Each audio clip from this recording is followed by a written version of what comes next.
সুপ্রিয় দর্শক, এশিয়ান টেলিভিশনের নিয়মিত আয়োজন টেবিল টকে স্বাগত জানাচ্ছি। আমি বাতেন বিপ্লব। আজকের আলোচনার বিষয় সমসাময়িক ইস্যু এবং বিভিন্ন রাজনৈতিক দলের গতিপথ। এ নিয়ে আমরা আলোচনা করার জন্য তিনজন অতিথিকে আমন্ত্রণ জানিয়েছি। আমরা প্রথমে তাদের সাথে পরিচিত হয়ে নেব। প্রথমে আমার ডান পাশে রয়েছেন ডাক্তার মোস্তাফিজুর রহমান ইরান, সবার সুপরিচিত মুখ এবং বাংলাদেশ লেবার পার্টির চেয়ারম্যান। আপনাকে স্বাগত। মাঝখানে রয়েছেন সাইদ ইকবাল মাহমুদ টিটু এবং সাবেক যুগ্ম সাধারণ সম্পাদক জাতীয়তাবাদী যুবদল এবং বর্তমান বিএনপির নেতা এবং আগামীতে যুবদলের নেতৃত্বে আসার একটি সম্ভাবনার জায়গা তৈরি রয়েছে, আপনারা সবাই চেনেন। এবং সবশেষ রয়েছেন ইঞ্জিনিয়ার একেম রেজাউল করিম, যিনি চেয়ারম্যান বাংলাদেশ জাতীয়তাবাদী গবেষণা কেন্দ্র এবং ডেমোক্রেসি রিসার্চ সেন্টারের চেয়ারম্যান। আপনাকে স্বাগত এবং আমরা এই তিনজনকে স্বাগত জানাচ্ছি। আমরা আজকে মূলত সমসাময়িক ইস্যু নিয়ে আলোচনা করব। প্রথমেই আমি যেতে চাই ডাক্তার মোস্তাফিজুর রহমান ইরান, আপনার কাছে। এবং আপনি বাংলাদেশ লেবার পার্টির নেতৃত্ব দিচ্ছেন এবং এই যে অ্যালায়েন্স বিএনপির, সেখানে আপনাদের অবস্থান রয়েছে এবং তারপরেও কিন্তু আপনারা দেখছি যে বিভিন্ন সময়ে রাষ্ট্রের বিভিন্ন অসঙ্গতি, বিভিন্ন ভুল ভ্রান্তি ধরিয়ে দেওয়ার ক্ষেত্রে আপনাদের অগ্রণী ভূমিকা রয়েছে। ঠিক সেই ক্ষেত্রে এখন আমরা যে মুহূর্তে কথা বলছি, এই মুহূর্তে আমাদের প্রধান উপদেষ্টা রয়েছেন কাতারে। সেখানকার আপডেট নিশ্চয়ই আপনারা রাখছেন এবং দেশের প্রতিটি মুহূর্ত গুরুত্বপূর্ণ, কেননা নির্বাচনের রূপরেখা যেমনটি আপনারা চাচ্ছেন, ঠিক তেমনি আপনারা চাচ্ছেন যে দ্রুত সংস্কার, এবং এই সংস্কার এবং রূপরেখা দুটি একসাথে কিন্তু এগিয়ে চলছে। তো সেই জায়গা থেকে বর্তমান বাংলাদেশ, এবং আজকেও আমরা আন্দোলন দেখেছি সিটি কলেজ, ঢাকা কলেজের, চট্টগ্রামে আমরা দেখেছি যে যুবদলের এক নেতাকে গুলি করে হত্যা করা হয়েছে। সব মিলে আসলে দেশের সার্বিক অবস্থা আপনাদের কাছে কোন দিকে মনে হচ্ছে? ধন্যবাদ। আমি শুরুতেই টেবিল টকের সঞ্চালক এবং আমার যারা সহ আলোচক আছেন সবাইকে আন্তরিক শুভেচ্ছা, অভিনন্দন।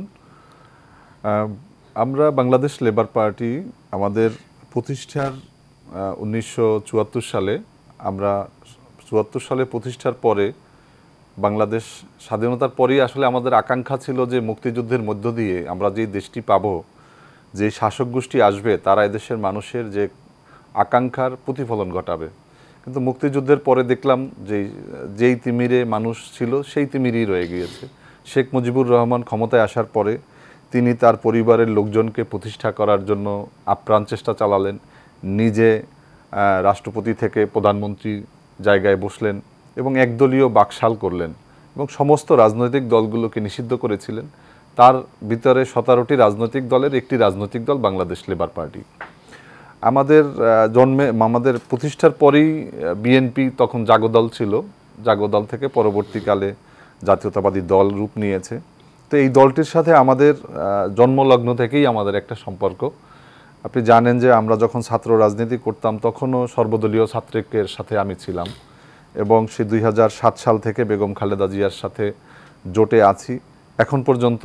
এখন জোট মূলত বিএনপির না থাকলেও আমরা যারা যুগপৎ আন্দোলনের সাথে দীর্ঘদিন কাজ করেছি, আমাদের সেই যুগপথের ধারাবাহিকতায় বিএনপির সাথে আমাদের এখনও একটা বলা যায় ঐক্য, সরাসরি বলা যাবে না, আবার ঐক্যের বাইরেও আমরা নই। গতকালকেও আমাদের সাথে বিএনপির সাথে বৈঠক হয়েছে, লেবার পার্টির আমরা 9 সদস্য আমরা সাক্ষাৎ করেছি। বিএনপি আমাদেরকে সর্বশেষ প্রধান উপদেষ্টার সাথে যেই বৈঠক হয়েছে সেখানে কি বিষয়গুলো তারা উপস্থাপন করেছে, প্রধান উপদেষ্টা কি বলেছেন, এই বিষয়গুলো আমাদেরকে অবগত করেছেন। আমাদের সংস্কার, জানেন যে সংস্কার নিয়ে বেশ কাজ চলছে। ঐক্যমত্য কমিশন প্রায় 26টা রাজনৈতিক দল এবং জোটের কাছে তাদের পরামর্শ মতামত চেয়েছে, লেবার পার্টি তার মধ্যে অন্যতম। আমরা আমাদের মতামত দিয়েছি এবং আমি ধন্যবাদ জানাই যে বাংলাদেশের এই যে পরিবর্তন হয়েছে বিগত 5ই আগস্ট, এই পরিবর্তন আমাদের বিগত 53 বছরের অনেক আকাঙ্ক্ষার একটা প্রতিফলন এবং একটা সমীকরণের জায়গা। আপনারা কি কি সংস্কারের জন্য প্রস্তাব? দেখুন, আমরা সংস্কার, আমাদের বিএনপির নেতৃত্বে দেশনায়ক তারেক রহমান, তিনি আমাদের সমস্ত রাজপথের রাজনৈতিক দলগুলোকে নিয়ে তিনি 2023 সালের জুলাই মাসে একটা 31 দফা উপস্থাপন করেছে। এর আগে আমরা 27 দফা করেছিলাম, তারও আগে দেশনেত্রী বেগম খালেদা জিয়া 20-30 একটা ভীষণ উপস্থাপন করেছিল। এর আগে শহীদ রাষ্ট্রপতি জিয়াউর রহমানের যেই 19 দফা, এগুলোই একই সূত্রে গাঁথা। মূলত হচ্ছে গিয়া বাংলাদেশের মুক্তিযুদ্ধের পরেই সংস্কার শুরু হয়েছে। আপনি জানেন যে আমি একটু আগে বললাম যে গণতন্ত্রকে হত্যা করা হয়েছিল, সেই হত্যা করা গণতন্ত্রকে পুনরুদ্ধারই তো একটা বড় সংস্কার ছিল। এরপরে বড় সংস্কার ছিল বাংলাদেশের মানুষের কর্মসংস্থান সৃষ্টি করার জন্য, এবং সেখানে আপনি গার্মেন্টস শিল্পকে জিয়াউর রহমান বাংলাদেশে নিয়ে এসেছেন। বিদেশে জনশক্তি রপ্তানি, এটা জিয়াউর রহমানের হাত ধরে হয়েছে। ঠিক তেমনিভাবে আমরা মনে করি যে বিএনপি যেই রূপরেখা দিয়েছে 31 দফা সংস্কারের, এটা খুব একটা যুগান্তকারী একটা উদ্যোগ। এবং এরপরেই কিন্তু এই আমরা দেখেছি যে সংস্কার জন্য যারা এই আমাদের ছাত্র যারা 5 তারিখে আন্দোলন সংগ্রামের সামনে রেখেছিলাম, এটাই আমরা যোগ করতে চাইছি। 30 দফায় এটি নেই কেন? মানে আসলে 24-এর যে বিপ্লব, মানে জুলাই বিপ্লব, সেটা দেখুন কেন আপনারা সংস্কার করলেন না?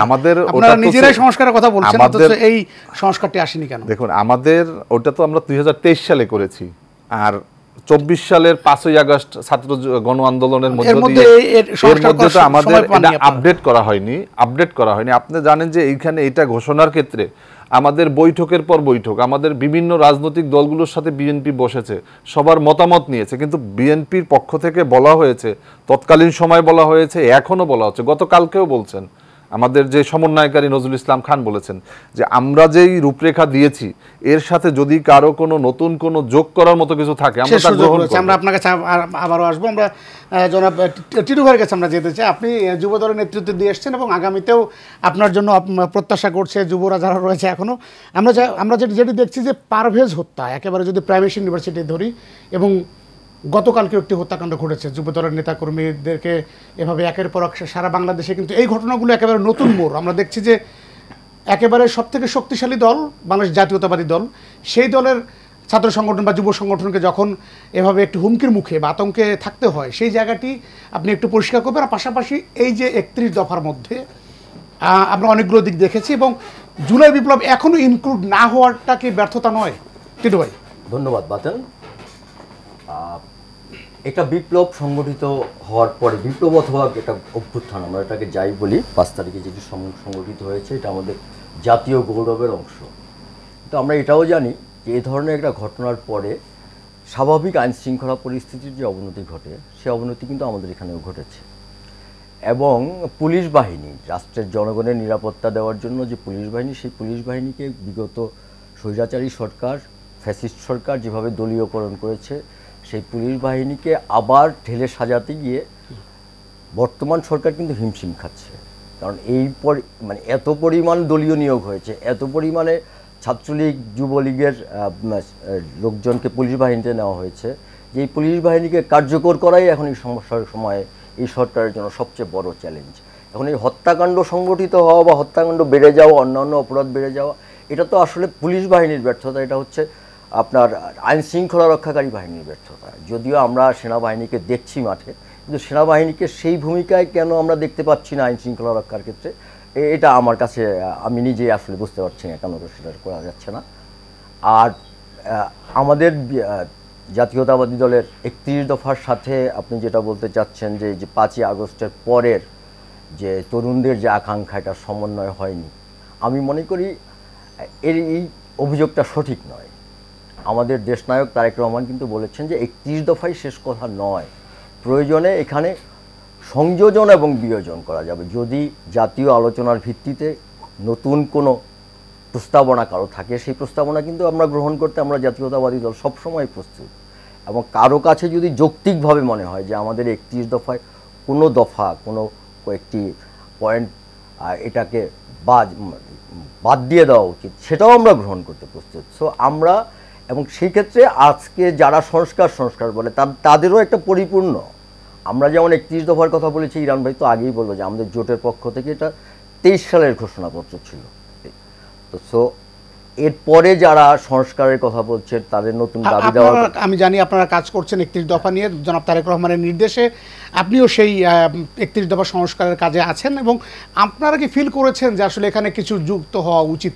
24-এর যে বিপ্লব, সেখানকার কিছু যুক্ত হওয়া উচিত। আমার কাছে 31 দফাকে পরিপূর্ণ, মানে বিপ্লবের যে আকাঙ্ক্ষা, বিপ্লবের আকাঙ্ক্ষার পুরোটাই আমাদের 31 দফার মধ্যে রয়েছে, এটা আমি বিশ্বাস করি, আমার কাছে মনে হয়।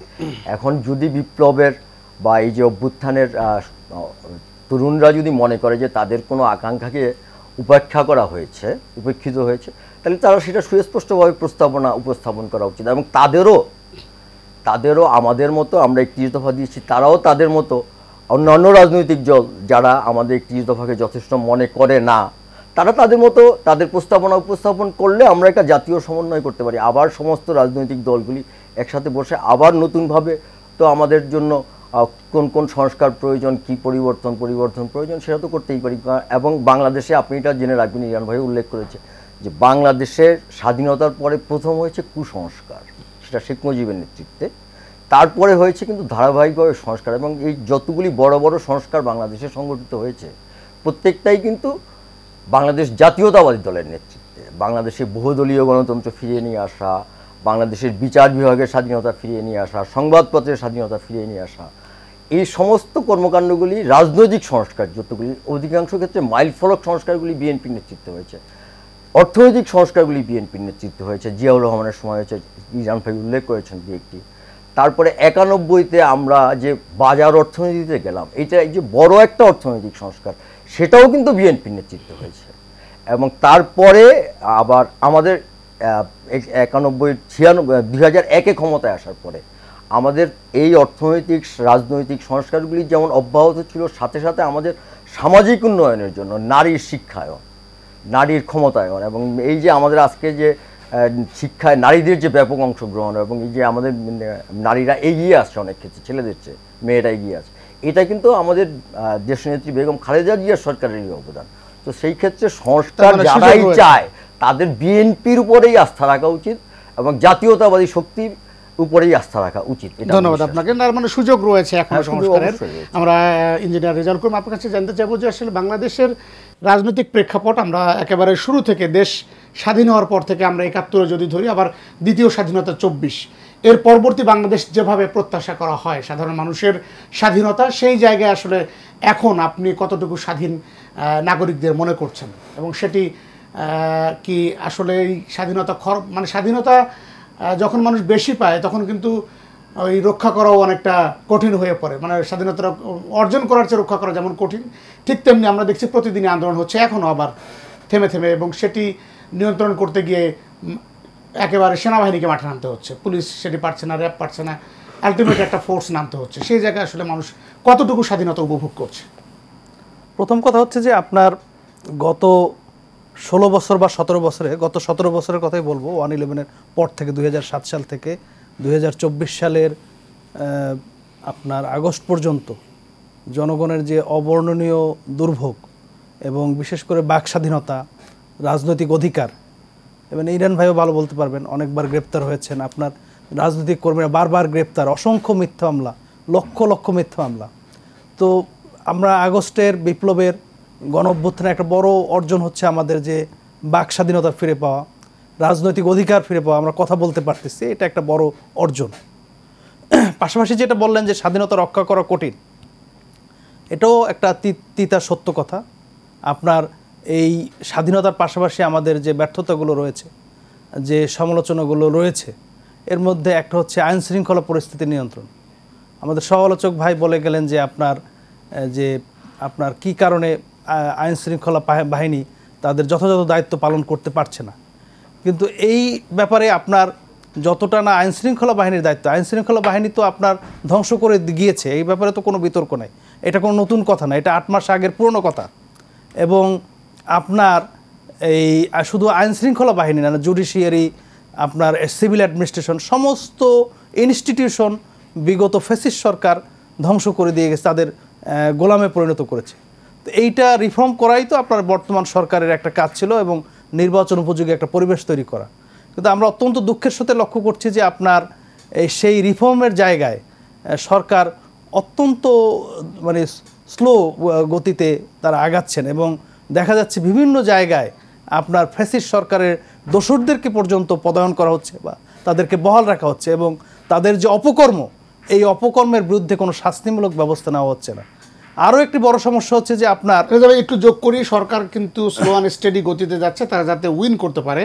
সেটা হচ্ছে তারা কি আসলে নির্বাচনের যে উইন, তারা তো ক্ষমতায়, ডক্টর মোহাম্মদ ইউনূসের কথা যদি বলি, তিনি ক্ষমতায় যেতে চান না, কিংবা তার এরকম আগ্রহ নেই, তিনি নিজে যে বলেছেন। তো সেই জায়গা থেকে তারা স্লো হওয়ার আসলে কারণ কি? এটা কি আসলে রাষ্ট্রকে উইন করানো, নাকি নিজেরা উইন হওয়া উপদেষ্টাদের ক্ষেত্রে? এখন আমি সেই জায়গাটাতে আসলে যেতে চাই না যে আপনার ডক্টর ইউনূস সাহেবের কি উদ্দেশ্য বা তার উপদেষ্টা মণ্ডলীর কি উদ্দেশ্য। ডক্টর ইউনূস সাহেব বলেছেন যে আপনার যে উনি ক্ষমতায় যেতে চান না, উনি তো ক্ষমতায় আছেন, উনি ক্ষমতায় আছেন এবং এই বিপ্লবের যে দুইটা মানে গুরুত্বপূর্ণ উদ্দেশ্য, মোটা দাগের যে উদ্দেশ্য, গণতন্ত্রায়ন এবং সুশাসন। গণতন্ত্রের জন্য তো নির্বাচনের কোনো বিকল্প নেই এবং নির্বাচনের জন্য সকল দল, এই ইরান ভাইয়ের লেবার পার্টি সহ বিএনপির নেতৃত্বাধীন দলগুলো, অন্যান্য দলগুলো সবাই সংস্কার ব্যাপারে একমত। নির্বাচনের ব্যাপারেও কিন্তু উনি সেই ডিসেম্বর আবার জুন যেটি বলেছেন সংস্কারের ব্যাপারে যে বর্তমান সরকারের যে পদক্ষেপগুলো, সেটা কিন্তু আপনার সাংঘাতিকভাবে সমালোচিত হচ্ছে। আমরা এই সমালোচনা নিয়ে বিরতির পর আলোচনা করবো। প্রিয় দর্শক, টেবিল টকে ছোট্ট একটি বিরতি নিচ্ছে, আমাদের সঙ্গেই থাকুন। বিরতির পর টেবিল টকে আবারও স্বাগত। প্রিয় দর্শক, আপনারা আছেন এশিয়ান টেলিভিশনের টেবিল টকে। আমরা আলোচনায় ছিলাম সমসাময়িক বিষয় নিয়ে। আমরা বাংলাদেশ লেবার পার্টির চেয়ারম্যান ইরান ভাই, আপনার কাছে জানতে চাইবো যে আসলে আপনারা বিভিন্ন সময় আমরা দেখেছি যে প্রধান উপদেষ্টার যমুনায় বসেছেন, ফরেন সার্ভিস একাডেমিতে বিভিন্ন সময় আমরা ব্রিফিংয়ে দেখেছি যে আপনাদের সন্তোষ অসন্তোষের নানা বিষয়, কিন্তু নির্বাচন নিয়ে কিংবা রাষ্ট্র সংস্কার নিয়ে যে কমিটিগুলো হয়েছিল, বিশেষ করে সেই কমিটির যে সুপারিশগুলো দিয়েছে, সেগুলোর আসলে রেজাল্ট এখন পর্যন্ত আপনারা কতটুকু, রাজনৈতিক দল হিসেবে আপনাদের কাছে কি চিত্র রয়েছে সেগুলোর?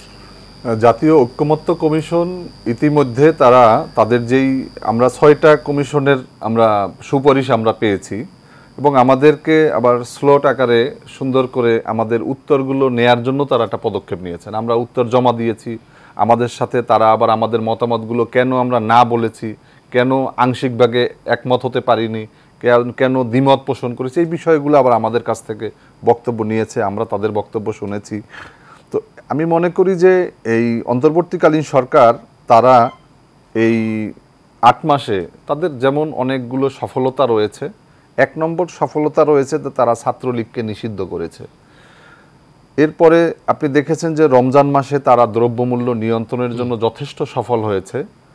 আমরা দেখেছি বিদ্যুতের যেই সংকট এবং ইন্ডিয়া থেকে যেই বিদ্যুৎ এনে তারপর বাংলাদেশের চালানোর যে অবস্থা, সেই জায়গাটা থেকেও কিন্তু বাংলাদেশকে তারা খুব সুন্দর একটা সুরক্ষিত রেখেছে। অর্থনৈতিক সংকট, ব্যাংক ঋণ থেকে শুরু করে প্রবৃদ্ধির জায়গায় কিন্তু আমরা যথেষ্ট অগ্রসর হয়েছি। এই সরকারকে আরেকটা বিষয় ধন্যবাদ না দিলে নয়, যে আপনি জানেন 37% আমাদের যে শুল্ক আরোপ করেছিল আমেরিকা, সেই জায়গাটায় আমাদের ডক্টর মোহাম্মদ ইউনূস আন্তর্জাতিকভাবে তার এমন একটা অবস্থান রয়েছে বিশ্বের সমস্ত দেশ এবং রাষ্ট্রপ্রধানদের কাছে, তার একটা চিঠিকে মূল্যায়ন করার কারণেই কিন্তু 3 মাস স্থগিত করা হয়েছে। এটা রাষ্ট্রের জন্য খুবই একটা গৌরবের জায়গা। গোটা পৃথিবীর মধ্যে উনি আইকনিক হিসেবে, আপনি জানেন যে 75টা দেশ কিন্তু এটা এফেক্টেড ছিল এবং ওনার উদ্যোগের কারণেই আমরা দেখেছি যে যেটা যেভাবেই হোক না কেন, ওনার চিঠির কারণেই আমরা দেখেছি এই সুবিধাটা সবাই পেয়েছে।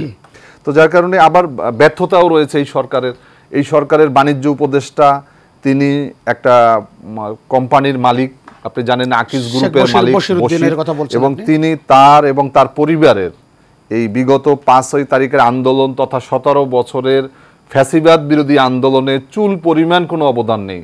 তারপরে আমরা দেখেছি যে তিনি উপদেষ্টার চেয়ারে বসেছেন। তিনি কোনো অনৈতিক সুবিধা নিয়েছেন কিনা সেটি আমরা জানতে চাই। উনি ক্ষমতায় বসার 1 সপ্তাহের মধ্যে এই কালোবাজারি সিন্ডিকেটের কাছে তিনি আত্মসমর্পণ করেছে।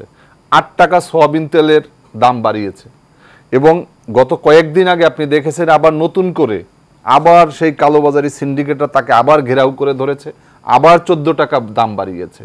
গ্যাসের দাম বাড়ানো হচ্ছে এবং এমন একটা সময় গ্যাসের দাম বাড়ানো হয়েছে, আপনি জানেন যে আমাদের এখানে একটা বাণিজ্য সামিট হয়েছে, বিনিয়োগের একটা সামিট হয়েছে এবং বিভিন্ন দেশ থেকে হয়েছে এবং ঠিক একই সময়ে যখন বিভিন্ন দেশ থেকে এখানে বিনিয়োগ করার জন্য উদ্যোগ নেবে, সেই সময় ফ্যাসিবাদের যারা দোসর, আমি বারবার বলেছি যে এই গভর্নমেন্টের শুধুমাত্র ডক্টর ইউনূস ছাড়া যারা রয়েছেন ম্যাক্সিমামই হচ্ছে ফ্যাসিবাদের দোসর। আমি নাম ধরে ধরে বলতে পারবো।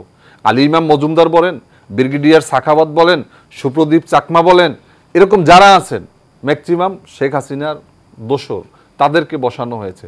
এবং এখন পর্যন্ত সচিবালয় বলেন, সেনা কি বলে আমাদের ক্যান্টনমেন্ট বলেন, পুলিশ বলেন, র্যাব, যে সমস্ত জায়গাতে আজকে দেখা গেছে যে হাসিনা যাদেরকে বসিয়েছে তারাই এখন বলছে। এখন পর্যন্ত আমরা পুলিশ বাহিনীকে আমাদের কাজে গতি নিয়ে আসতে পারি নাই, একমাত্র কারণ যে এই সাবেক স্বরাষ্ট্রমন্ত্রী আসাদুজ্জামান কামালের বিভিন্ন দায়িত্বপ্রাপ্তরা এক একজনে এক একটা বিভাগকে এখনো কন্ট্রোল করছে। ফোন দিয়ে তাদেরকে তদারকি করছে এবং তাদের হাতে নিয়োগ। এই জন্য আমরা কিন্তু প্রশাসনের সমস্ত জায়গাতে কিন্তু এখনো কিন্তু তালগোল পাকানো। এই জন্য আমরা মতো পরিষ্কার যে আসলে স্বরাষ্ট্রমন্ত্রী যেভাবে ছক একে বিভিন্ন জায়গায় নিজস্ব লোক নিয়োগ দিয়ে রেখেছেন, সেগুলো নিয়ে কাজ আসলে এগুলো নিয়ে আপনারা কথা বলেছেন। দেখুন, আমরা এই জন্যই আমরা বারবার একটা কথা বলছি যে আমাদের এই উপদেষ্টা পরিষদ নিয়ে আমি কোনো কথা আমি বলেছি যে এই উপদেষ্টাদের উপর আমাদের কোনো বড় কোনো চাওয়া নাই, কিন্তু ডক্টর মোহাম্মদ ইউনূসের নেতৃত্বে যে তারা কাজ করছেন, কেন আমরা নিয়োগ দিয়েছি ডক্টর ইউনূসকে। ডক্টর ইউনূস কিন্তু তাদেরকে মনোনীত করেছেন, আমাদেরকে তো কাউকে জিগায় না, না বিএনপিকে, না জামাতকে, না লেবার পার্টি, না গণ অধিকার, কাউকে কিন্তু জানানো হয় না যে কে নিয়োগ দেবে। আমরা একদিন গিয়ে কিছু মানুষের ওতের সময় আমরা ছিলাম, এখন দেখা গেছে যে এক একজন এক এক চিপা থেকে তাদেরকে নিয়োগ দেওয়া হয়। কারো বায়োডাটাও কিন্তু এদেশের মানুষের জানা নাই বা কোনো রাজনৈতিক দলও জানে না। আমাদের বক্তব্য হচ্ছে যে জাতীয় ঐক্যমত্য কমিশন যেই সংস্কারের উদ্যোগ নিয়েছে, আমরাও তো সংস্কারের কথা বলেছি, আমরাও ৩১ দফার কথা বলেছি। তবে এই সংস্কার এটা একদিনের কাজ না, এটা ১ মাসের কাজ না, ১ বছরের কাজ না, এটা একটা চলমান প্রক্রিয়া। যতক্ষণ পর্যন্ত রাষ্ট্র, রাজনীতি, জনগণ থাকবে, দেশ থাকবে, ততদিন এই সংস্কার থাকবে। এই সংস্কারের জন্য, এই রাষ্ট্রের এই যে সংবিধান সংস্কারের জন্য অধ্যাপক আলী রিয়াজ ১১৭৭ পৃষ্ঠা সুপারিশ করেছেন। আমি ধরে নিলাম যে ১১৭৭ পৃষ্ঠাই আমাদের পরিবর্তন দরকার। এই পরিবর্তনটা করবে কে? এটা করার জন্য তো একটা নির্বাচিত সরকারের দরকার।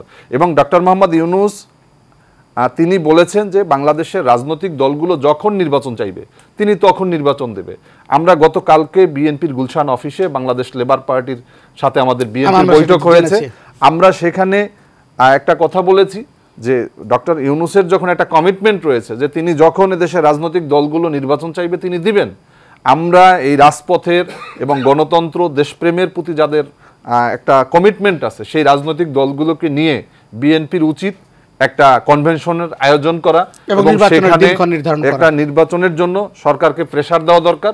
এবং এই নির্বাচিত সরকার ছাড়া দেশ অস্থিতিশীলতার জায়গা থেকে আমরা আবারও স্থিতিশীল হবে না। আপনার কাছে আমি একটু টিডোবার কাছে আবারও যেতে চাই। আপনি বাংলাদেশ জাতীয়তাবাদী যুব দলের নেতৃত্বে ছিলেন এবং সামনের দিনগুলোতে আসলে বিশেষ করে যারা ইয়াং রয়েছেন, জনাব তারেক রহমান বলেছেন যে আসলে তরুণদের হাতে নেতৃত্ব তুলে দেওয়ার প্রশ্নে, সেই জায়গায় যদি আপনার কাছে আমরা প্রত্যাশা রাখি যে বাংলাদেশকে যেভাবে আসলে এই উপদেষ্টাদের কাছে প্রত্যাশা ছিল, একদম আসিফ নজরুল যখন একজন অ্যাক্টিভিস্ট বা টিচার ছিলেন তখনকার কার্যক্রম আর এখন উনি যা করছেন, এটার মধ্যে একটি বিতর্ক তৈরি হয়েছে। আপনারা এখন আসলে যেভাবে বাংলাদেশকে রিপ্রেজেন্ট করার স্বপ্ন দেখাচ্ছেন বা দেখছেন, সেই জায়গাটি আসলে আপনি যদি পরিষ্কার করেন যে আসলে কীভাবে ঠিক আগামীর বাংলাদেশকে আপনারা ঠেলে সাজাতে চান। ধন্যবাদ বাতেন আপনাকে। আমরা আগামীর বাংলাদেশকে ঢেলে সাজাতে চাই গণতান্ত্রিক একটি বাংলাদেশ, যেখানে সাম্য, মানবাধিকার নিশ্চিত হবে, জনগণকে রাষ্ট্রের কাছে দায়বদ্ধ না, রাষ্ট্র জনগণের কাছে দায়বদ্ধ থাকবে। এবং রাষ্ট্রকে আমরা এমনভাবে গঠন করতে চাই যাতে রাষ্ট্র জনগণের সেবকে পরিণত হয় এবং রাষ্ট্রের প্রতিষ্ঠানগুলি কোনো দলীয় বা কোনো সরকারি প্রতিষ্ঠানে নয়, রাষ্ট্রীয় প্রতিষ্ঠান হিসাবে জনগণের যে প্রয়োজন সেটাকে সার্ভ করতে পারে। এটা হচ্ছে আমাদের রাষ্ট্রচিন্তা এবং এর জন্য যা প্রয়োজন এটা হচ্ছে আমাদের মূল চাওয়া, যে আমাদের রাষ্ট্র হবে জনগণের সেবক, রাষ্ট্র হবে জনগণের রাষ্ট্র। এর জন্য যা যা করণীয় সব কিছুই করার জন্য আমরা দৃঢ় সংকল্প। ধন্যবাদ। আমি এরকম একটু উত্তর আপনার কাছ থেকে প্রত্যাশা করেছিলাম। আমি একজন উপদেষ্টা জনাব আসিফ নজরুল তিনি কিন্তু বলছেন যে যেভাবে আইন নিজস্ব গতিতে চলছে, সেই আইনের ব্যত্যয় ঘটানো কারো পক্ষেই সম্ভব না, স্বাধীনভাবে আসলে বিচার বিভাগ স্বাধীন। সেই জায়গায় বাংলাদেশের মানুষকে আসলে ওই আইন অনেক সময় দেখা যায় যে একটি ওই বিচারের বারে নিভৃতে কাঁদে। আমরা কি দাবিও করতে পারি না স্বাধীন বিচার বিভাগের কাছে যে এটি দ্রুত হোক? এরকম কি দাবিও আমরা করতে পারবো না, না কি মনে হয় আপনার কাছে? না, অবশ্যই দাবি করতে পারবো। আমরা বিচার বিভাগের কাছে দাবি করতে পারবো, বিচার বিভাগকে সমালোচনাও করতে পারবো, কারণ রাষ্ট্রের নাগরিক হচ্ছে রাষ্ট্রের মালিক, বিচার বিভাগ কিন্তু রাষ্ট্রের মালিক না। বিচার বিভাগকে জনগণকে ন্যায় বিচার দেওয়ার জন্য বিচার বিভাগকে সৃষ্টি করা হয়েছে। অবশ্যই আমরা ন্যায় বিচারের জন্য দাবি করতে পারবো। তবে বিগত একটা দীর্ঘ সময় আমরা যে চরম ফ্যাসিবাদী শাসন এবং মাফিয়া শাসনের অধীনে ছিলাম, আমাদের একটা সামাজিক, রাজনৈতিক, অর্থনৈতিক সংস্কৃতি তৈরি হয়েছে, যার মধ্য থেকে আমরা এখনও বেরোতে পারছি না। আমাদের বিচারকরা বেরোতে পারছে না, আমাদের আমলারা বেরোতে পারছে না, আমাদের রাজনৈতিক কর্মীরাও অনেক সময় বেরোতে পারছে না, এটার জন্য একটু সময়ের প্রয়োজন আছে। কিন্তু ইনশাআল্লাহ বাংলাদেশ জাতীয়তাবাদী দলের নেতা, আমাদের প্রিয় নেতা দেশনায়ক জনাব তারেক রহমানের নেতৃত্বে আমরা বিএনপি এবং বিএনপি পরিবার দ্রুত আগামী দিনে এই সংস্কৃতি থেকে বেরিয়ে আমাদের দেশের জন্য সবচেয়ে সময় উপযোগী যে রাজনৈতিক পদক্ষেপগুলি নেওয়া প্রয়োজন আমরা সেগুলি নেওয়ার এবং বাস্তবায়ন করার চেষ্টা করব। টিটু ভাই ধন্যবাদ। আমরা একটু ইঞ্জিনিয়ার রেজাউল করিম আপনার কাছে যেতে চাই যে বাংলাদেশের যে প্রেক্ষাপটে আপনি দেখছেন যে ঠিক সাধারণ মানুষের যে প্রত্যাশা খুবই মানে মৌলিক অধিকারগুলো তারা আসলে নিশ্চিত করতে চায়, যেমন কথা বলার স্বাধীনতা, এই যে আন্দোলন করার স্বাধীনতা, এটিও একটা সাংবিধানিক অধিকার, কিন্তু এটি করতে গিয়ে আমরা দেখছি যে রাস্তায় কিন্তু হাজার হাজার মানুষ ভোগান্তির শিকার হচ্ছে। সেই জায়গা থেকে আসলে বেরিয়ে আসার কোনো বিকল্প বাংলাদেশে আছে কিনা? আপনি তো একজন গবেষকও বটে। অবশ্যই বিকল্প মানে বেরিয়ে আসার সুযোগ রয়েছে এবং সেজন্য মানে সরকারকেই দায়িত্ব নিতে হবে। যেমন ধরেন আপনার যে আপনি একটু আলোচনার শুরুতে আপনার পারভেজ হত্যাকাণ্ডের কথা বললেন, যে কোনো হত্যাকাণ্ড এটাকে রাজনৈতিকভাবে না দেখে এটাকে ক্রাইম হিসাবে দেখতে হবে এবং সেইভাবে আইনানুগ ব্যবস্থা নিতে হবে। আজকে যে ধরেন বিভিন্ন চাঁদাবাজির কথা বলা হয়, বিভিন্ন সিন্ডিকেটের কথা বলা হয়, এটা তো একটা ফৌজদারি অপরাধ এবং ফৌজদারি অপরাধ আমরা বিএনপি বা লেবার পার্টি বা XYZ পার্টি এরা কিন্তু কোনো ব্যবস্থা নিতে পারবে না, এটার ব্যবস্থা নিতে হবে সরকারের এবং সরকার সেই জায়গায় সম্পূর্ণরূপে ব্যর্থ হচ্ছে। এখন এটা ইচ্ছাকৃত না তাদের অভিজ্ঞতার অভাব সেটা আমরা বুঝতে পারছি না, কিন্তু একটা জিনিস ক্লিয়ার যে রাজনৈতিক দলগুলোকে তারা প্রতিপক্ষ মনে করতেছে। রাজনৈতিক দল যারা অভিজ্ঞতা সম্পন্ন, যারা বিগত দিনের দেশের নেতৃত্ব দিয়েছেন, জনগণের নেতৃত্ব দিয়েছেন, তাদের কাছ থেকে পরামর্শ না নিয়ে তাদেরকে পরোক্ষভাবে প্রতিপক্ষ হিসাবে মানে দেখা হচ্ছে, যার কারণে আপনার এই সমস্যাগুলোর সমাধান কিন্তু করা যাচ্ছে না। যেমন ধরেন আপনার এই যে আন্দোলনের ব্যাপার, আন্দোলন করার তো অধিকার সবার থাকতে হবে, এই জন্যই তো আমরা সংগ্রাম করেছি, কিন্তু যাতে জনগণের ভোগান্তি না হয়, জনগণের দুর্ভোগ সৃষ্টি না হয় এবং আন্দোলনে কোনো আক্রমণাত্মক জিনিস যাতে ব্যবহার না করা হয় এবং আপনার এই আইনশৃঙ্খলা পরিস্থিতি যাতে ঠিক থাকে সেই দায়িত্ব সরকারের। সেই জন্য সুনির্দিষ্ট দিক নির্দেশনা এবং সুনির্দিষ্ট আইনের দরকার। আজকে আসিফ নজরুল সাহেব উনি কিন্তু আপনার একজন উচ্চশিক্ষিত লোক, ইউকে থেকে উনি PhD করেছেন, উনি ঢাকা বিশ্ববিদ্যালয়ে আইন বিভাগে উনি পড়ান। আপনার উনি একটা সার্কুলারের মাধ্যমে আপনার জাতীয় সংসদের স্পিকারের দায়িত্ব নিয়েছেন, তাহলে এই আইনগুলো কি আপনার সংশোধন করা যায় না? আপনার কীভাবে সভা সমাবেশ হবে, কীভাবে সভা সমাবেশে আইন শৃঙ্খলা বাহিনী আইন শৃঙ্খলা রক্ষা করবে, জনগণের দুর্ভোগ কীভাবে কমবে, সেটার দায়িত্ব তো আপনার এই সরকারের। আমরা দেখতে পাচ্ছি যে আপনার সরকার এই ব্যাপারে আইদার তারা উদাসীন অথবা তারা এই ব্যাপারে অপরিপক্ষ। এই ব্যাপারে আপনার সরকারকে নজর দিতে হবে। কিন্তু অপরিপক্ষ নিশ্চয়ই, তারা প্রথম দায়িত্ব নিয়েছেন। রাজনীতি থেকে আসা খুব বলবো যে রাজনীতি থেকে আসা লোকজন একেবারেই নেই, সুশীল সমাজ থেকে এসছে এবং যে কারণে তাদেরকে রাজনৈতিক দলগুলোর পরামর্শ নিতে হচ্ছে, যেমন টিএন ভাই বলছিলেন। তো সেই জায়গায় আমরা যাবো, সেই বিষয়ে আলোচনা করবো, তবে তার আগে আরেকটি বিরতিতে যেতে হচ্ছে। প্রিয় দর্শক, আপনারা যেখান থেকেই দেখছেন টেবিল টক, আরও একটি বিরতিতে যাচ্ছি, কিছুক্ষণ পর আবারও ফিরছি, সঙ্গেই থাকুন। দর্শক, বিরতির পর টেবিল টকে আবারও স্বাগত। আমরা আলোচনা করছি সমসাময়িক ইস্যু নিয়ে। আমরা ইরান ভাইয়ের কাছে আবার একটু যেতে চাই। আপনি জানেন যে ভারতের সাথে বাংলাদেশের যে সম্পর্কের এখন টানাপোড়েন চলছে স্পষ্টভাবে বলতে হয়, এবং গণমাধ্যমের ভূমিকা আমরা দেখেছি ভারতীয়, তারা কিন্তু একপেশেভাবে বাংলাদেশের বিপক্ষে নানা ইস্যুতে কথা বলে যাচ্ছেন। এবং সবশেষ ডক্টর মোহাম্মদ ইউনূস এবং জনাব নরেন্দ্র মোদী, ওনার দুজনের বৈঠকের পর বিমস্টেক থেকে আসার পরে আমরা ভেবেছিলাম হয়তো বা পজিটিভ কিছু হবে, কিন্তু তারপর আমরা দেখেছি আমাদের ট্রান্সশিপমেন্ট সুবিধা বন্ধ করা হয়েছে, সেভেন সিস্টারের কে ঘিরে যে রেলওয়ে প্রকল্প 5,000 কোটি টাকা বরাদ্দের সেটিও বন্ধ হয়ে গেছে। তো সেই জায়গা থেকে আসলে আমাদের পারদ কি উপরে উঠছে না নিচে নামছে আসলে সম্পর্কের পারদ? দেখুন, ভারত আমাদের কখনোই বন্ধু ছিল না। ভারত 1947 সালে যখন আমাদের ভারত পাকিস্তান নামক দুইটা রাষ্ট্র অভ্যুদয় হয়, বিশেষ করে দ্বিজাতি তত্ত্বের ভিত্তিতে, তখন থেকেই কিন্তু আমাদের পিছে লেগেছে। তারা ভারতকে দুর্বল করার জন্য, বৃহত্তর ভারত থেকে আলাদা করার জন্য, এবং আমাদের উপরও যে পশ্চিম পাকিস্তানিরা যে বৈষম্যমূলক বিভিন্নভাবে তারা যে প্রোপাগান্ডা করেছে তার বিরুদ্ধে এখানকার জনগণ গোষ্ঠীও কিন্তু ফুঁসে উঠেছিল, যার মধ্য দিয়ে 9 মাসের মুক্তিযুদ্ধে আমরা বাংলাদেশ নামক একটা স্বাধীন দেশ পেয়েছি। কিন্তু তারা কিন্তু তাদের স্বার্থের জন্য আমাদেরকে 1971 সালে আমাদেরকে সহযোগিতা করেছে। এবং আপনি দেখেছেন যে 71 সালে বাংলাদেশ থেকে প্রায় 200টির বেশি ট্রাক নিয়ে যখন বাংলাদেশের সমস্ত মেশিনারিজ এমনকি বাথরুমের ফিটিংস পর্যন্ত নিয়ে যাওয়ার পথে আমাদের মেজর জলিল তিনি কিন্তু এই যশোরে আটকিয়েছিলেন এবং তিনি সর্বপ্রথম গ্রেপ্তার হয়েছিলেন, প্রথম কারাবন্দী হিসাবে তিনি ছিলেন। তো আজকে ভারত বাংলাদেশে এখানে একটা তাদের কায়েমি স্বার্থের জন্য এখানে তাদের একটা এজেন্টস হিসাবে আওয়ামী লীগকে তারা তৈরি করেছে 1948 সালে। এই আওয়ামী লীগ তাদেরই একটা দোসর এবং তারা তাদের এখানে পারপাস সার্ভ করাটাই ছিল আওয়ামী লীগের প্রধান কাজ।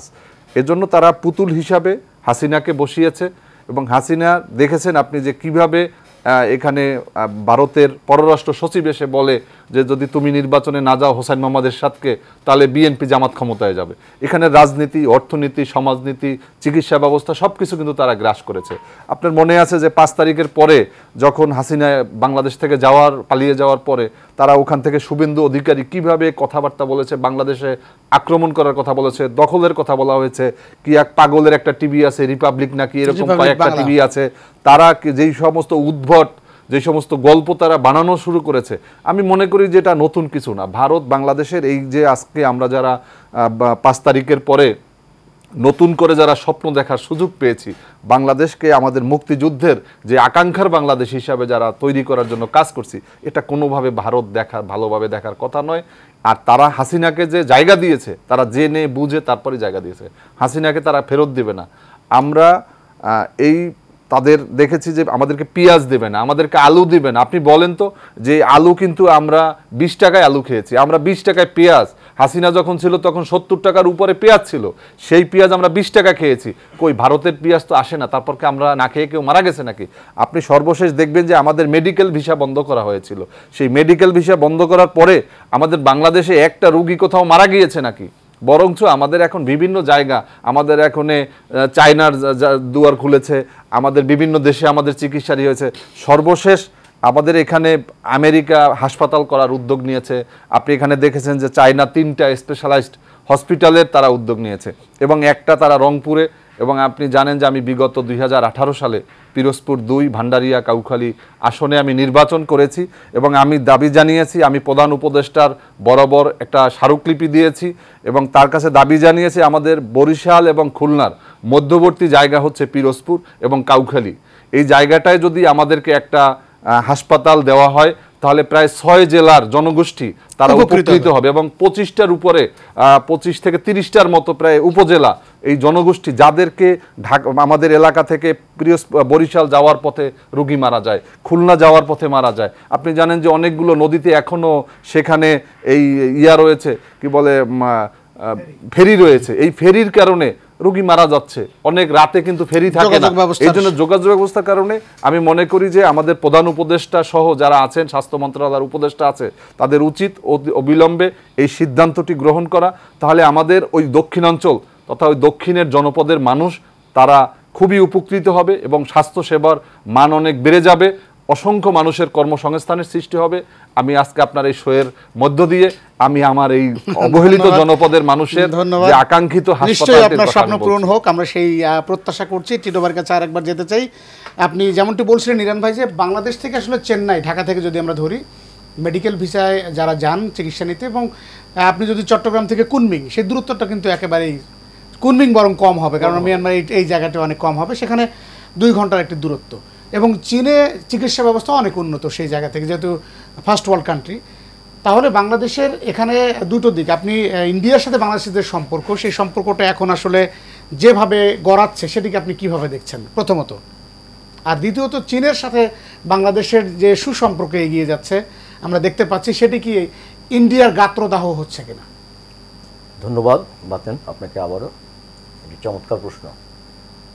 ভারত, ইরান ভাইজি কথাটি বলছিলেন যে ভারত আজন্মই আমাদেরকে বন্ধু হিসাবে দেখে নাই, ভারত আমাদেরকে শোষণ করতে চেয়েছে এবং আওয়ামী লীগকে সৃষ্টি করেছে, আওয়ামী লীগের মাধ্যমে বাংলাদেশকে একটা ভ্যাসেল স্টেটে পরিণত করা অথবা একটা কলোনিতে পরিণত করা।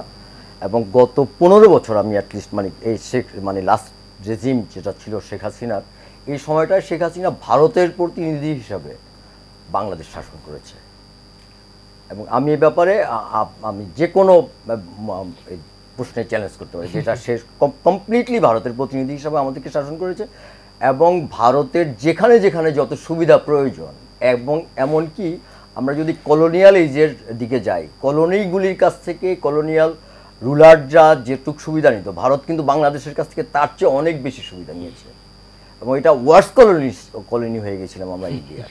তো আমরা সেই জায়গা থেকে বেরিয়ে আসার চেষ্টা করছি এবং একটা কলোনি হারানোর যে বেদনা, ভারতের যে এই যে গণমাধ্যমের যে অপপ্রচার বা গণমাধ্যমের যে মিথ্যা প্রচারণা ভারতের, এটা হচ্ছে ভারতের বেদনার জায়গা, যে তারা একটা কলোনি হারিয়েছে, খুব লাভজনক একটা কলোনি ছিল, আমরা এখানে উপনিবেশ ছিলাম, সেই উপনিবেশটা তারা ক্রমাগত হারাচ্ছে। অতএব তাদের যন্ত্রণাটা তাদের একদম বুকেই বিচ্ছে।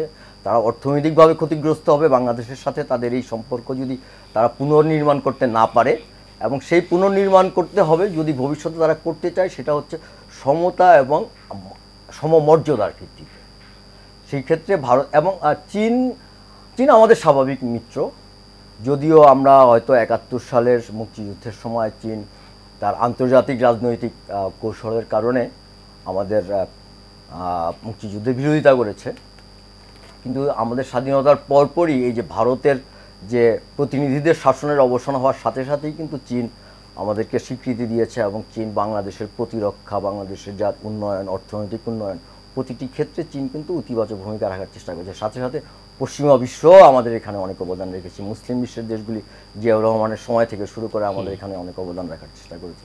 সো ভারতের সাথে আমরা পায়পাড়া দিয়ে শত্রুতা করতে চাই না, কিন্তু ভারত আমাদের সাথে ক্রমাগত শত্রুতা করবে আর আমরা ক্রমাগত ভারতের কাছে নতজানু হয়ে থাকব, এটা আমরা আমাদের ভবিষ্যৎ প্রজন্ম, এমনকি আমাদের পূর্বপুরুষরাও কখনো আশা করেনি এবং ভবিষ্যতে এটা হবে না।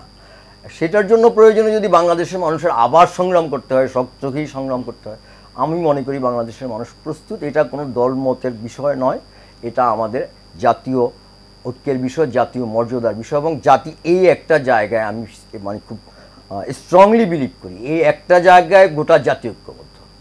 আর একটা বিষয়, একটি বিষয় শুধু স্পষ্ট করবেন, 1 মিনিট আপনার কাছ থেকে নেব, যে ডক্টর ইউনূস কীভাবে দেখছেন তাকে? ডক্টর ইউনূস সাহেব একজন আন্তর্জাতিক খ্যাতি সম্পন্ন মানুষ, আমাদের দেশের জন্য তিনি গৌরব বহন করে নিয়ে এসেছেন নোবেল পুরস্কার বিজয়ের মাধ্যমে। আমি তাকে ইতিবাচকভাবেই দেখি, তবে উনি আরও ভালো করতে পারতেন, এটা আমি বিশ্বাস করি। ততটা ভালো হয়তো উনি করেননি, এটা ওনার হয়তো রাজনীতিক অভিজ্ঞতার অভাবের কারণে। কিন্তু প্রধান উপদেষ্টার পদটি কিন্তু রাজনৈতিক পদ, রাষ্ট্রের প্রধান নির্বাহী, উনি আগে রাজনীতি করেছেন কি করেননি সেটা প্রশ্ন না, উনি রাষ্ট্রের প্রধান নির্বাহী হওয়ার কারণেই উনি রাজনীতিবিদ, এবং উনি বাংলাদেশের এই যে আমরা যে সংকটগুলি নিয়ে কথা বলি বা যে সংকটগুলি চলমান আছে, এই সংকটগুলি সমাধানের প্রশ্নে উনি কিন্তু বাংলাদেশের রাজনৈতিক দলগুলির সাথে, প্রধান স্টেক হোল্ডার যারা, তারা নয় শুধু, অন্যান্য রাজনৈতিক দলগুলির সাথেও কিন্তু উনি সময়ে সময়ে আলোচনা করতে পারতেন, কথা বলতে পারতেন, তাদের পরামর্শ নিতে পারতেন। সেই জায়গাটায় উনি সময় দেওয়ার ক্ষেত্রে কার্পণ্য দেখিয়েছে, এটা আমাকে হতাশ করেছে। তারপর আমরা আশাবাদী হতে পারি, আমরা আশাবাদী হতে পারি, আমরা আশাবাদী হতে চাই, আমাদের আশাবাদী হওয়া ছাড়া কোনো উপায় নেই। ধন্যবাদ ঋতু ভাই। আমরা রেজা ভাইয়ের কাছে একটু সবশেষ যেতে চাই, যে মব জাস্টিস আপনি এর আগেও বলছিলেন যে আসলে যেটি বন্ধে আমরা ষষ্ঠ উপদেষ্টার মুখ থেকে শুনেছি যে এটি আর চলতে দেওয়া যায় না। আসলে কেন চলেছে এতদিন তাহলে মব জাস্টিস, এবং এখন চলতে দেওয়া যায় না, বিষয়টি একটু যদি ব্যাখ্যা করতেন। আমার আনফর্চুনেটলি প্রশ্নগুলো সব উত্তরগুলো সরকারের বিপক্ষে চলে যাচ্ছে আর কি। না, আপনি সঠিক উত্তরটা দিবেন। না, সঠিক উত্তরই আর কি, আপনার যে এই মব জাস্টিস বন্ধ করার জন্য আপনার জাস্টিস প্রতিষ্ঠা করা লাগবে। এখন জাস্টিস তো ধরেন আপনি প্রতিষ্ঠা করতে, আমরা এটার জন্য শুধু অ্যাওয়ারনেস তৈরি করতে পারবো যে মব জাস্টিস করা যাবে না, মব জাস্টিস আইন নিজের হাতে তুলে নেওয়া যাবে না। এখন সেটার জন্য সবচাইতে মানে প্রয়োজনীয় দিক হচ্ছে আইনের শাসন প্রতিষ্ঠা করা। আপনি দেখেন আজকে এই যে পতিত আওয়ামী লীগ সরকারের যেসব সম্পদ তারা আপনার বিভিন্ন জায়গায় ফেলে পালিয়ে গেছেন, বিদেশে বিলাসবহুল জীবনযাপন করছেন। আপনার গত পরশুদিন যুক্তরাজ্যে কারা পাহারা দিচ্ছে? 4 জন মন্ত্রী পাহারা না, আপনি ধরেন আপনার এগুলো যেগুলো ফেলে গেছে, আপনার রাষ্ট্রে যেগুলো ফেলে গেছে, কিছু ধ্বংস হয়ে যাচ্ছে। কারণ এগুলো সরকারের কি উচিত ছিল যে এগুলোতে প্রশাসক নিয়োগ করে, এগুলো রাষ্ট্রীয় সম্পত্তি, রাষ্ট্রের এগুলো হেফাজত করা দায়িত্ব। এবং যারা এই যে রাষ্ট্রকে এত বছর ধরে লুটপাট করেছে, এদের সম্পদগুলো বাজেয়াপ্ত না করতে পারুক, ক্রোক করে প্রশাসক নিয়োগ করে এটা রাষ্ট্রীয় কোষাগারে এগুলো জমা হবে। যদি তারা আইনানুগভাবে প্রমাণ করতে পারে যে এগুলো তাদের, তখন রাষ্ট্রদেরকে ফেরত দিবে। তো আপনার এইটা তো পলিটিক্যাল পার্টির দায়িত্ব না এইসব পাহারা দেওয়ার। আমরা 5ই আগস্ট থেকে ধরেন 1 সপ্তাহ 2 সপ্তাহ 3 সপ্তাহ পাহারা দিয়েছি, মন্দির পাহারা দিয়েছে, হ্যাঁ। আমরা দেখেছি বিভিন্ন জায়গায়, কিন্তু সংখ্যালঘুদের এখন যা এটা নির্যাতন দায়িত্ব না হচ্ছে হয় সেটা- সরকারের। আপনার আজকে একটা সার্কুলার দেখলাম যে আপনার এই একজন ডিপ্লোমেটের ছুটির বিল 30 লক্ষ টাকার উপরে। আপনার এইভাবে রাষ্ট্রীয় সম্পদ লুটপাট হচ্ছে। এখন এই আপনার এই ডিপ্লোমেটকে কি ধরার দায়িত্ব আমাদের? এটা মানে সরকার কি করতে হবে? এই সংস্কার যে আপনার এই প্রয়োজনীয় যে রিফর্ম এবং যে কাজ, এটা সরকারকে করা লাগবে। আপনার সেই ক্ষেত্রে সরকার আসলে দূরদৃষ্টিতার পরিচয় দিতে ব্যর্থ হয়েছে। সরকার এদিকে দৃষ্টি দেওয়া প্রয়োজন এবং আপনার এই নির্বাচনকে আপনার এই করা আর কি ডিলে করার যে একটা মানে আমরা মানে আশঙ্কা দেখতে পাচ্ছি, সেই আশঙ্কা দূর করাটাও সরকারের দায়িত্ব। কারণ আপনার শুধু আপনি বললেন যে ডিসেম্বর থেকে জুনের মধ্যে নির্বাচন হবে, জুনের মধ্যেই নির্বাচন হবে, কিন্তু সেরকম কোনো কার্যক্রম আপনি রাখলেন না। আমি একটু ইরান ভাইকে 1 মিনিট স্লট দিতে চাই, আপনাকে ধন্যবাদ। এই ডিলে করার বিষয়টি যদি আপনি একটু পরিষ্কার করেন, দেখুন, আপনারা কি আশঙ্কা করছেন? আমরা অবশ্যই আশঙ্কা করছি বলেই তো আমরা বারবার বলতেছি যে ডিসেম্বরকে আমরা করেছি। আপনি জানেন যে সরকার বলতেছে যে তারা জুনের মধ্যে নির্বাচন করবে। জামাত ইসলামীর পক্ষ থেকে বলা হয়েছে যে রমজানের আগে, 2026-এর রমজানের আগে। রমজান হচ্ছে শুরু হবে গিয়া 15ই ফেব্রুয়ারি। আমরা বিএনপি সহ আমরা যারা ইতিমধ্যে কথা বলছি, আমরা বলতেছি ডিসেম্বর আর 15ই ফেব্রুয়ারির ভিতরে 45 দিনের ডিফারেন্স। এখন মনে করেন সরকার বলছে জুনের কথা, তো এখন আমরা বলছি যে ওই এরপরে রমজানের পরে পরীক্ষা আছে, পরীক্ষার পরে আবার কোরবানি আছে, কোরবানির পরে আবার বৃষ্টির সিজন আছে। এজন্য আমরা এরকম লেন্দি প্রসেসে না গিয়ে যেন একটা আমাদের সুনির্দিষ্ট একটা আমরা একটা টাইম ফ্রেম চাচ্ছি সরকারের কাছে, যাতে কেউই যেন আমাদের তাহলে দেশটা কিন্তু নির্বাচনমুখী হয়ে যাবে, তাহলে আমরা অনেক ধরনের অপরাধ এবং অস্থিতিশীলতা থেকে আমরা রক্ষা পাবো। আমি একটা কথা বলার জন্য একেবারে সংক্ষেপে, আমাদের কাছে সময় আপনি জানেন যে আমাদের একটা এই নারী সংস্কার কমিশন, এই তারা আমাদের নারী বিষয়ক সংস্কার কমিশন, তারা আমাদেরকে কোনো প্রকার আমাদেরকে অংশীজন মনে করেন না, কোনো রাজনৈতিক দলকে তারা এটার সাথে পার্ট মনে করেন। কিন্তু এই নারী কিন্তু বাংলাদেশের অর্ধেক জনগোষ্ঠী। আমাদেরকে পাশ কাটিয়ে তারা একটা সুপারিশ করেছে এবং এটা একটা জন এবং কি বলবো, আমি কি ভাষায় বললে আমি অন্তত তৃপ্তি পাবে আমি বুঝতে পারছি না। তারা এমন একটা নীতি জাতির সামনে উপস্থাপন করেছে, এটা মানে ছুঁড়ে ফেলে দেওয়া দিলেও মনে হয় যেন ডাস্টবিনে ফেলে দেওয়া উচিত। কারণ এখানে যেই কথাগুলো বলা হয়েছে, সম্ভ্রম বিক্রি করে তাদেরকে আপনি এখানে পতিতাবৃত্তিকে শিল্পের কথা বলা হয়েছে। এবং আজকে আমাদের জাফরুল্লাহ ভাইকে আমরা, হ্যাঁ তিনি বিভিন্নভাবে তার অবস্থান ছিলেন, কিন্তু তার স্ত্রীর কাছ থেকে আমরা এমন একটা জিনিস আশা করি না। আমি একটু টিটুর কাছে একেবারে 30 সেকেন্ডে আমাদের সময় আপনি মনে করেন সেখানে 600 আসনের কথা বলা হয়েছে, বাংলাদেশটাকে একটা 300 আসন দেওয়ার মতোই জায়গা হয় না, সেখানে 400 আসনের কথা বলা হয়েছে। কিন্তু আপনি জানেন যে বেগম খালেদা জিয়া আমাদের বলেছিলেন যে 500 আসনের সংসদ করার কথা বলেছিলেন, কিন্তু তা কিন্তু সেই ভিতরে অ্যাকোমোডেশন করা সম্ভব না, নতুন সংসদের প্রয়োজন, এজন্য কিন্তু সামনে আগায় না।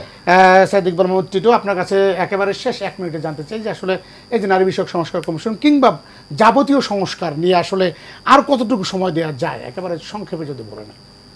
আমি ডিসেম্বরের মধ্যে নির্বাচন চাই। আমি 2001 সালের পরে একবার ভোট দিতে পারিনি। আমি ভাই দ্রুত ভোট দিতে চাই, দ্রুত নির্বাচন চাই, সংস্কার তো অবশ্যই চাই। সংস্কার আপনি 100 মিটার রেস না, এটা সময়ের প্রয়োজনে যখন যেটা প্রয়োজন, জনগণের যেটা চাওয়া, রাজনৈতিক জনগোষ্ঠীর রাজনীতির প্রয়োজনে, দেশের উন্নয়নের প্রয়োজনে যেটা চাইবে সেটা তখন করতে হবে। এটাই হচ্ছে সংস্কার। এটা চলতে থাকবে, সারা জীবন চলতে থাকবে। রাষ্ট্র যতদিন থাকবে, এই জাতি যতদিন থাকবে, ততদিন এই পরিবর্তন চলবে। এই পরিবর্তন আমরা একবারই তো আর শেষ করতে পারবো না। তো পরিবর্তন যতটুকু করা সম্ভব করেন আপনারা ডিসেম্বরের মধ্যে।